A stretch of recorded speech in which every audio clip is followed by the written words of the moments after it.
अस्सलामुअलैकुम। मैं अपनी सक्सेशन की दूसरी वीडियो के साथ डॉक्टर सैयद वकार शाह हाज़िर हूँ और आपने ट्यून इन किया है IGS बायोलॉजी। लास्ट टाइम हमने सक्सेशन पढ़ा था और हमने सक्सेशन की टाइप्स पढ़ी थी, प्राइमरी सक्सेशन और सेकेंडरी सक्सेशन, और इसके अलावा हमने पढ़ा था हाइड्रैक और ज़ीरैक और इसकी types of on the basis of occurrence और उसकी मुख्तलिफ स्टेजेस के बारे में हमने पढ़ा था। आज जो है हम डिटेल में पढ़ रहे हैं वो है ज़ीरैक।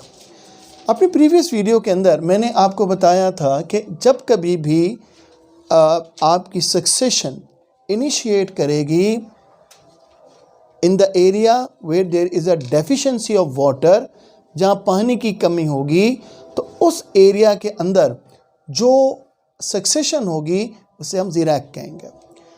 अब टेक्निकली आप इसे कैसे डिफाइन करते हो? Development of climax community over bare rocks, sand dunes and rocky slopes in the absence of water. ठीक है, rocky slopes in the absence और in the deficiency of water. यहाँ पर मैं मालूम है बेयर रॉक्स हो जाए, अगर आपका बेशक बेयर रॉक हो और या आपका सैंड ड्यून्स हो या आपकी रॉकी स्लोप्स हो, तो इन तीनों एरियाज़ के अंदर हमें मालूम है वाटर की डेफिशिएंसी होती है। अब बेटे जो स्टेजेस हैं किसकी, ज़ीरैक की, वो 7 स्टेजेस होती हैं। पहली स्टेज को हम कहते हैं क्रिस्टोज लाइकन स्टेज, दूसरी को फोलियोज लाइकन, तीसरी को मॉस स्टेज, चौथी को हर्ब स्टेज, पाँचवीं को श्रब स्टेज, छठी को ट्री स्टेज और सातवीं को climax stage. Starting with the crustose lichen. लव क्रिस्टोज क्रस्ट से निकला है क्योंकि इनमें एबिलिटी होती है to grow over the crust. तो क्योंकि ये क्रस्ट पे ग्रो करते हैं in the absence of the soil, that's why they are called as crustose lichen.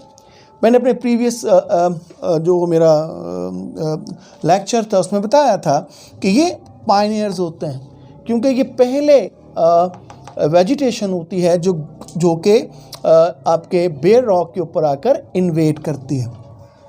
अब ये क्यों पायनियर होते हैं बेटे? पहली बात ये है कि हमें मालूम है कि दे आर पायनियर बिकॉज ये ग्रो कर सकते हैं किसके ऊपर, in the absence of water या in the extreme desiccation conditions के अंदर ग्रो कर सकते हैं। और ये स्लो ग्रोअर होते हैं and they can grow in the extreme desiccations.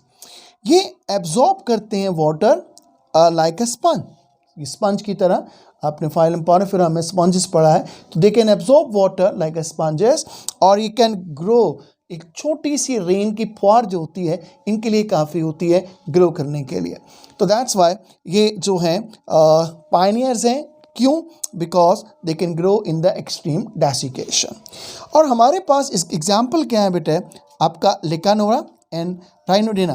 These are the 2 main examples of the crustose lichen.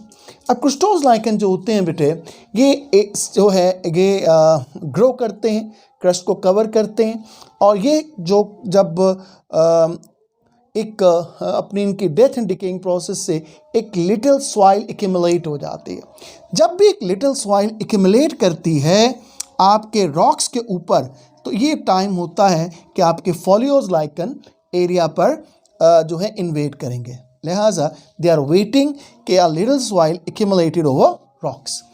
अब बेटे मैंने आपसे पहले बताया फोलियोज का मतलब होता है लीफ, और इनके क्रम्बल लीफ होते हैं टेढ़े मेढ़े किस्म के, और ये ग्रो करते हैं ओवर द क्रस्ट, और ये इनको क्या करते हैं, शेडिंग करते हैं, और जब शेडिंग करते हैं इनकी डेथ एंड डिकेइंग प्रोसेस होता है जिससे सॉइल कंटेंट इम्प्रूव होता है। लिहाजा ये अपनी एक्टिविटीज़ के ज़रिए से थिन लेयर ऑफ सॉइल बनाने में कामयाब हो जाते हैं। अब बेटे इनमें एग्जाम्पल है परमीलिया की और डर्मेटोकार्पॉन।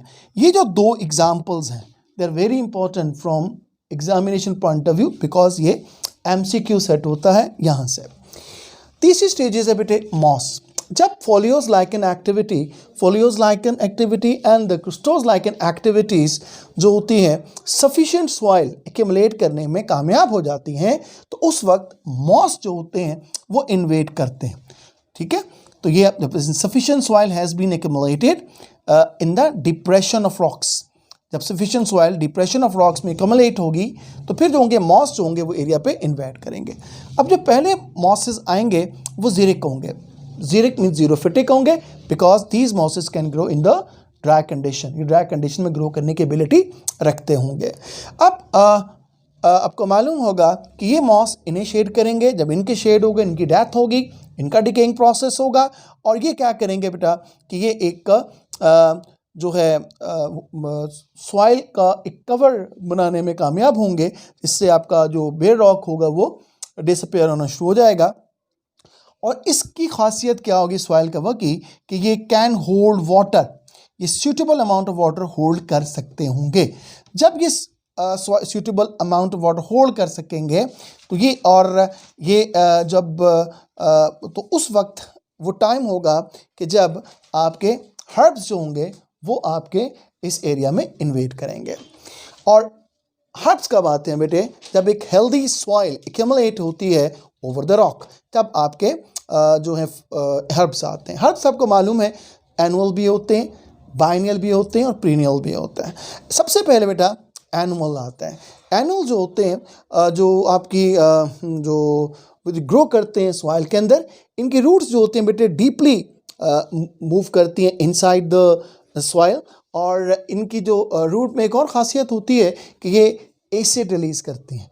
वो एसिड वेदरिंग प्रोसेस को, टूट फूट का जो प्रोसेस होता है उसको इंक्रीज़ करते हैं।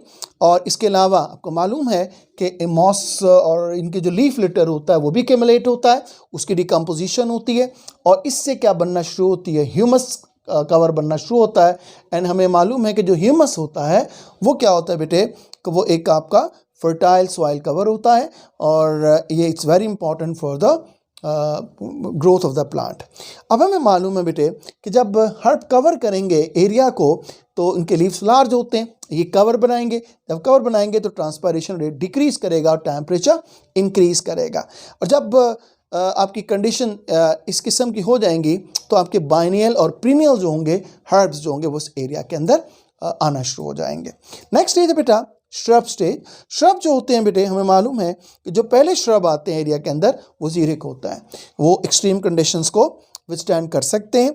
इसके अलावा बेटे ये जो आपके श्रब्स आते हैं ये दो तरीके से आ सकते हैं, मे बी इस सीड के थ्रू भी आ सकते हैं या राइजोम जो अंडरग्राउंड स्टेम होती है उसके जो नियर बाय एरिया के अंदर एरिया से तो उसके ज़रिए से भी ग्रो कर सकते हैं। अब ये क्या करते हैं बेटे ओवरशैडो करेंगे किसको, हर्ब्स को, और उनकी डेथ कॉज करेंगे।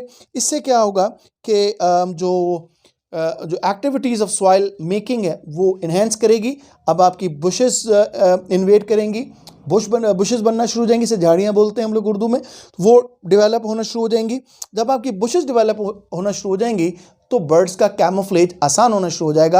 अब बर्ड्स इन्वेट करेंगे इस एरिया के अंदर और अपने नेस्ट वगैरह और दूसरी चीज़ें जो होंगी इन बुशेस के अंदर बनाएंगे। और बर्ड की इंपॉर्टेंस क्या होती है कि बर्ड्स डिस्पर्सल प्रोसेस को इन्हेंस करते हैं। सीड डिस्पर्सल प्रोसेस को, सीड खाते हैं फिर उन्हें डिस्पर्स करते हैं और जब वो सीड को डिस्पर्स करेंगे तो आपका जो श्रब्स है इसका जो है दायरा कार या इसका जो एरिया ऑफ स्प्रेड जो होगा वो ज़्यादा होना शुरू हो जाएगा।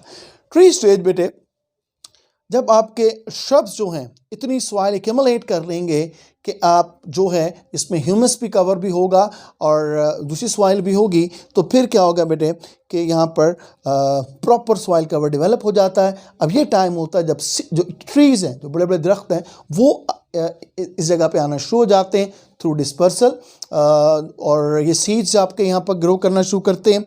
और इससे क्या होता है कि ये डेवलप करते हैं आपका ट्रीज़ को। वो ट्रीज़ क्या करते हैं, शेड करते हैं, जिससे क्या होता है शेड लविंग ट्रीज जो होते हैं as a secondary vegetation develop होते हैं। हमारी लास्ट स्टेज जो है वो क्लाइमेक्स स्टेज है। क्लाइमेक्स स्टेज में क्या होता है कि जो आपकी जो पहली ट्री कंडीशंस होंगी वो जीरिक होंगी, यानी कि वो ग्रो कर सकेंगे in the absence of water. Later क्या होगा कि जब एरिया वेल डेवलप हो जाएगा ग्रोथ ऑफ ट्रीज के लिए तो अब आपके मीजोफाइट्स प्लांट्स आएंगे। जब मीजोफाइट प्लांट्स आएंगे तो एक लार्ज कवर, एक लार्ज एरिया डेवलप कर लेंगे और तमाम एरिया के ऊपर जो ट्रीज़ होंगे वो ग्रो कर जाएंगे। इस स्टेज को हम क्या कहेंगे, क्लाइमेक्स स्टेज कहेंगे। क्लाइमेक्स स्टेज जो होगी जब हो जाएगी तो सक्सेशन कंप्लीट हो जाएगी और जब सक्सेशन कंप्लीट हो जाएगी तो लाइफ जो है वो मुकम्मल जो होगी वैसे ही हो जाएगी जैसे कि पहले आपकी नेबरिंग या सराउंडिंग एरियाज़ के अंदर था। तो ये वैसे प्रोसेस ऑफ ज़ीरैक, और ये हैं वो चेंजेस जो कि ड्यूरिंग डिफरेंट स्टेजेस आती हैं। I hope you understand it. और अगर कोई भी क्वेश्चन हो तो आप मुझसे पूछ सकते हैं, फीडबैक में पूछ सकते हैं। तब तक के लिए आप IGS देखते रहिए। अस्सलामु अलैकुम वरहमतुल्लाहि वबरकातुहू।